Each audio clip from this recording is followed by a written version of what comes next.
What's going on, everybody? It's Catchmore, and today we're going to be turning this guy into some venison jerky without a smoker. This should be a quick, simple recipe, so follow along. Alright, so the first and arguably the most important step is getting our jerky slices.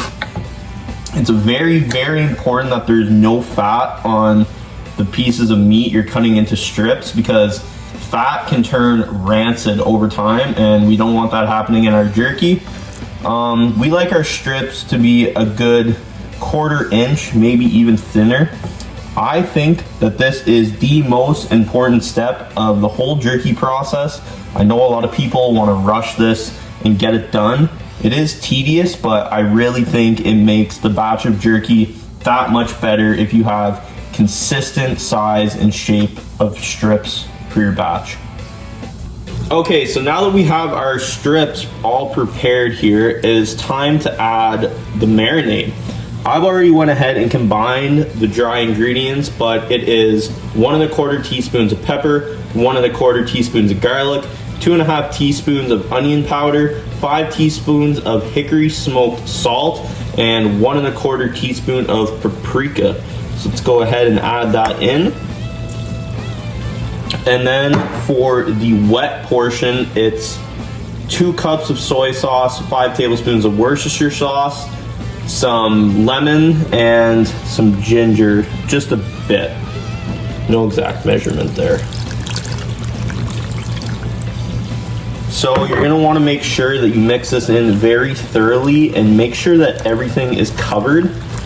I think we have enough liquid here, but if not, I think the trick is to add a beer. So we're gonna go ahead and give this a good mix. And then this is going to sit in the fridge for at least 1 hour, but we might leave this in there as long as overnight for a really good marinade. This is a big batch of jerky. I'm going to be bringing this to university with me. So this is gonna be my snack for the fall. All right, now that our jerky is done marinating, we want to just very gently pat these dry, not all the way dry, but just to help speed up that cooking process a little bit, because we're more or less cooking, we're drying the strips in the oven. So once it's time for that, I recommend getting one of these. This is a rack just with a tray under it, a large pan, but if you don't have one of these, you can put them directly on the oven grill, but I would recommend putting aluminum foil or pans at the bottom of the oven just to catch all those drippings. So we're gonna go ahead and get this loaded up. Bang, so now that these are all loaded up, we've got the oven preheated to 170 degrees Fahrenheit. We're gonna throw these in. It's probably gonna take around 3 hours.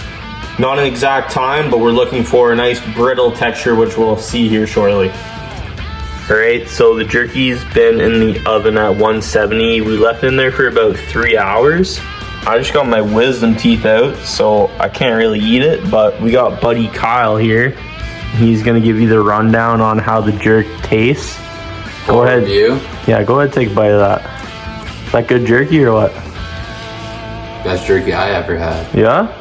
Give us some notes, like through the oven. So no smoker, no dehydrator. This is a very basic jerky recipe that we have going on here, but it works good, right? It's a simple marinade. 100%. I'm saying whatever time we put it in, probably put it in for a half hour less or something. But yeah, it's a little dry, but we want this to be shelf stable. So yeah, first bite's a little crunchy. After that, it tastes like jerk for sure. Tastes like jerky. All right, well there you have it, folks. This is how you make venison jerky, no smoker, in the oven. Full recipe in the description below, and we'll catch you on the next one.